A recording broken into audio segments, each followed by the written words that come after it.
ये 2024 का जो चुनाव है, ये राहुल गांधी वर्सेस नरेंद्र मोदी का नरेंद्र मोदी के हाथ से चुनाव निकल रहा है।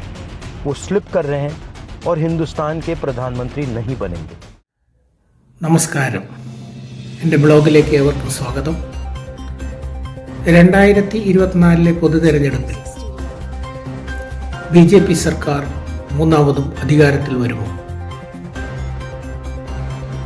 കോൺഗ്രസ് ദുർബലമാവുമോ? ഇന്ത്യൻ രാഷ്ട്രീയത്തിലെ ഇപ്പോഴുള്ള സാഹചര്യങ്ങളുടെ അടിസ്ഥാനത്തിലുള്ള ഒരു അവലോകനമാണ് എൻ്റെ ഈ ബ്ലോഗിൽ നിങ്ങളുടെ മുമ്പിലേക്ക് പ്രസന്റ് ചെയ്യും. बात खत्म हो गई है, मीडिया वाले नहीं बताएंगे, मगर याद रखो नरेंद्र मोदी हिंदुस्तान का प्रधानमंत्री नहीं बनने वाला है. भारत माता की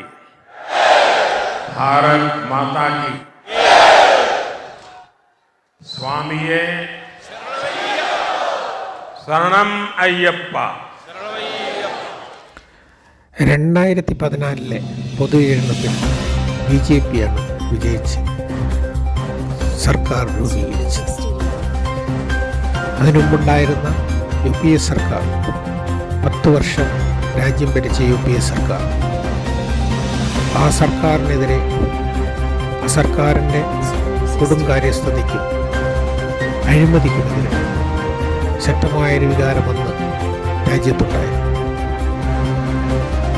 കേജ്രിവാൾ, കിരൺ ബേദി തുടങ്ങിയ മധ്യവർഗ ബുദ്ധിജീവികൾ അന്ന് നയിച്ച സമരം, ആ സമരത്തിന് അണ്ണാ സാരെ എന്ന നേതാവിനെ കൊണ്ടുവന്ന് ഗാന്ധിയൻ പോകുന്നു.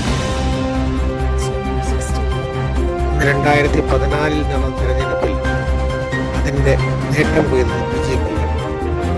അങ്ങനെ BJP 2014 വിജയിച്ചു. രാജ്യത്തെ ജനങ്ങൾ ഒരു മാറ്റത്തിന് വേണ്ടി ആഗ്രഹിച്ചു. ആ മാറ്റത്തിന് വേണ്ടി അവർ NDA മുന്നണിക്ക് വോട്ട് ചെയ്തു. അങ്ങനെ BJP അധികാരത്തിലെത്തി. 2019 വിജയം ആവർത്തിച്ചു. BJP വീണ്ടും അധികാരത്തിൽ. 2024 വീണ്ടും BJP അധികാരത്തിലെത്താൻ ജനങ്ങൾ ആഗ്രഹിക്കുന്നുണ്ട്.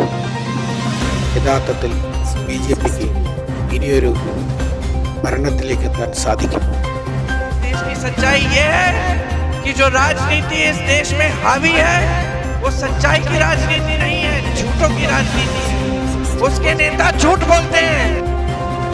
രാഹുൽ ഗാന്ധിയുടെ ജോഡോ യാത്രയ്ക്കും ഇന്ത്യ സഖ്യത്തിൻ്റെ മുന്നേറ്റത്തിനും BJPയെയും നരേന്ദ്രമോദിയെയും എത്തിക്കാനാകുമോ?